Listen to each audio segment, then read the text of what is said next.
Hi friends, இன்றைக்கி ஈஸியாக ஐஸ்வர்ய கோலம் எப்படி போடலான்னு பார்க்கலாம். ஸ்டெப் பை ஸ்டெப்பாக இந்த வீடியோவில் சொல்லியிருக்கேன், ஸ்கிப் பண்ணாமல் பாருங்கள். இந்த கோலம் போடுறதுக்கு முதல்ல 9 புள்ளியில் ஒரு வரிசை வச்சுக்கோங்க. 9 புள்ளியில் ஒரு லைன் வச்சுக்கோங்க. 9 புள்ளி வச்சதுக்கப்புறமா 2 புள்ளிக்கு இடையில ஒரு புள்ளி, அதாவது இதை இடுக்கு புள்ளின்னு சொல்லுவாங்க, அப்படி இல்லைன்னா சந்து புள்ளின்னு சொல்லுவாங்க. அந்த மாதிரி வச்சுக்கிட்டிங்கன்னா அது 8 புள்ளி வரும். அடுத்த லைனில் 7 புள்ளி வச்சுக்கோங்க. அதுக்கடுத்து 6,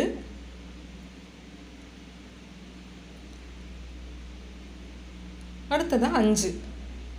இந்த மாதிரி 9 புள்ளியில் ஆரம்பித்து 5 புள்ளியில் நிறுத்திக்கோங்க. அதே மாதிரி இந்த பக்கம் ஆப்போசிட் சைடும் நம்ம வச்சுக்கலாம். முதல்ல 9 புள்ளிக்கு கீழே வந்து இடுக்கு புள்ளியில் 8 வச்சுக்கணும். அதுக்கப்புறம் இப்போ 7,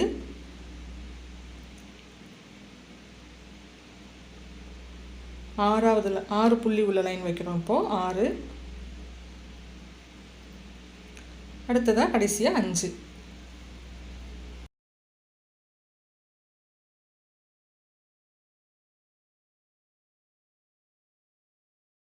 இப்போது இந்த புள்ளி வச்சதுக்கப்புறம் பார்த்தீங்கன்னா இந்த கோலத்தில் 6 பக்கங்கள் இருக்கும். பாருங்கள், இப்போ தெளிவாக தெரியும் உங்களுக்கு.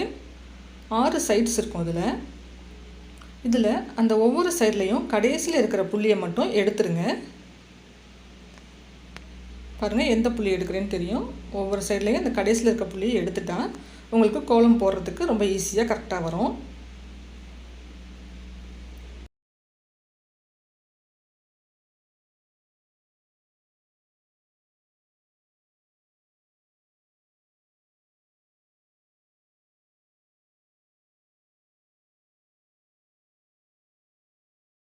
மொத்தம் இப்போது 6 புள்ளியை அந்த முனைகள்லேருந்து எடுத்துட்டோம்.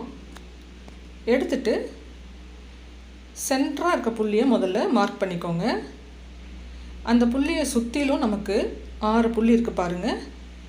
இதிலேருந்து தான் நம்ம ஸ்டார்ட் பண்ண போகிறோம். அதில் ஒரு புள்ளியில் இருந்து இப்போது இந்த 4 புள்ளிக்கு ஒரு லைன் போட்டுக்கோங்க. பாருங்கள், இந்த மாதிரி. இப்போ மேலேயும் ஒரு 4, அதை அப்படியே சேர்த்துருங்க. இதுக்கு எதிர்த்தாப்பில் இந்த பக்கம் இருக்கு இல்லையா, இந்த புள்ளியிலேருந்து அதே மாதிரி கீழே ஒரு 4 புள்ளியை சேர்த்துக்கணும். அதே போல் மேலே ஒரு 4 புள்ளி. இந்த மாதிரி போட்ட பிறகு பார்த்திங்கன்னா இந்த 2 புள்ளிகளுக்கும் இடையில் 6 புள்ளி இருக்கும். மேலேயும் 6 புள்ளி இருக்கும், கீழேயும் 6 புள்ளி இருக்கும். அது ரெண்டையும் அப்படியே ஒரே லைனாக சேர்த்துக்கோங்க. இந்த சென்ட்ரு புள்ளியில் இன்னொரு 4 புள்ளி இருக்கு இல்லையா, சென்ட்ரு புள்ளியை சுற்றி இந்த 6 புள்ளியில் 2 புள்ளி போட்டுட்டோம். இப்போ 4 இருக்குது. அதில் அந்த ஒரு புள்ளியிலேருந்து முதல்ல போட்ட மாதிரியே இந்த 4 புள்ளிக்கு முதல்ல ஒரு கோடு போட்டுக்கோங்க.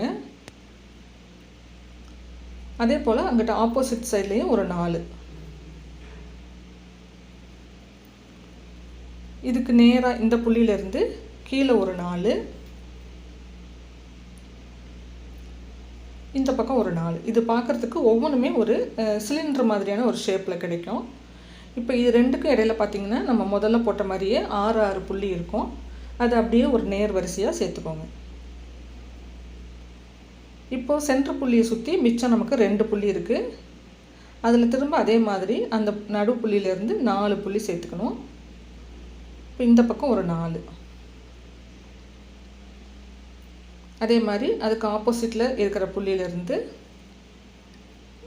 இந்த 4 புள்ளியை சேர்த்துக்கோங்க.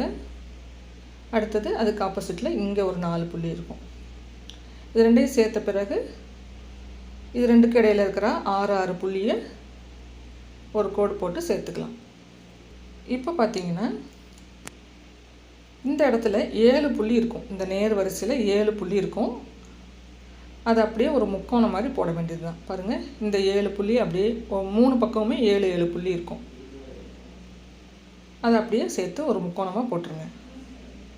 அதே மாதிரி இந்த 3 புள்ளியையும் இணைச்சிங்கன்னா 7 புள்ளி அப்படியே இணைக்கணும்.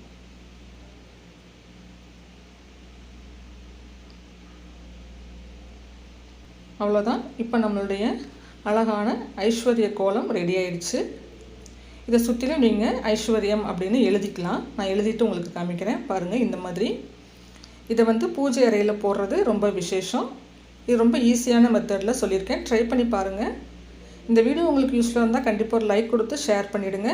நம்ம சேனலையும் சப்ஸ்கிரைப் பண்ணிக்கோங்க. தேங்க்யூ.